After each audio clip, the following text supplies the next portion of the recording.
Alright, so this is the location where we shot Blind Justice, and it's one of my favorite spots in LA to shoot. It's under the 6th Street Bridge, which is super awesome, and we just had kind of like this big circular area where we could have all the cars stop and have all the running take place, and then our big final explosion, of course. So I'm going to walk you through some of the special effects.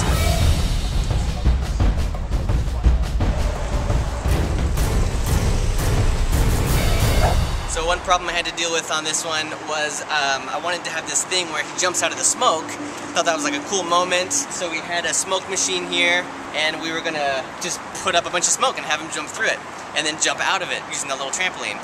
The smoke kind of didn't billow the way I thought, and it was kind of windy, and it just like dissipated. It was just like really sad looking.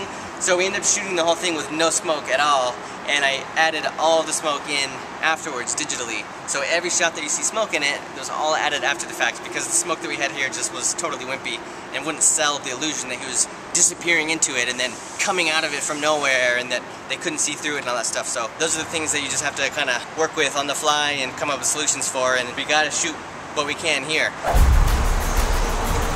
Because you kind of want it to come out of nowhere. It's gonna cut to you, and then it's like then you notice, and then So one of the major problems we had with this shoot was that the car, it actually stopped running after about an hour. When the cop finally jams the gas down and then it takes off, we just shot that empty with no car in it, and then I just superimposed the car in afterwards by getting a separate plate of just the car by itself. So, you know, there's a couple shots where I had to do extra visual effects just to make it normal because the car itself didn't actually run. Action.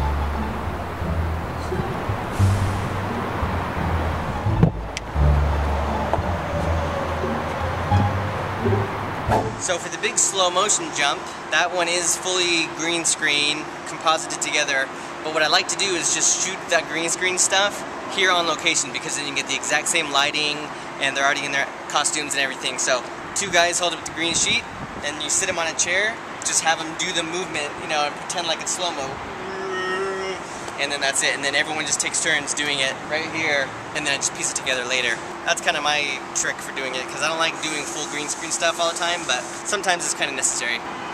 For the final shot with the explosion, we just put the car into place with no van, and then we just reversed out. It wouldn't drive forward, but it would drive in reverse. And then shot a separate plate that was just the van and the guys. I just kind of, using like a split screen technique, I can kind of put the two together, and then you do all the explosions, and you layer in like the explosions in the back and in the front, and glass breaking and debris flying everywhere, and sort of an ambient glow and all that kind of stuff. And then in true Hollywood fashion, I did it from multiple angles, and that's where I just added some fire, made it look like the car and the van were kind of charred and burnt.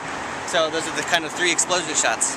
So there's a handful of other minor effects, like the muzzle flashes and the bullet hits on the walls and stuff, but there's a few that you wouldn't even notice, where I just removed junk from the background that we forgot to move out of the way when we were shooting, or like people standing in the background and stuff like that, that you wouldn't necessarily notice, but I just wanted to make everything look nice. Also in the shot where the rope was severed and he just escaped, and you see the rope sitting there by itself, I forgot to put the blindfold in it, and then when I was editing, I'm like, it needs to have the blindfold laying there too. So rather than driving all the way back out here and reshooting that, I just added the blindfold in digitally, because it was really easy. It took like 10 minutes.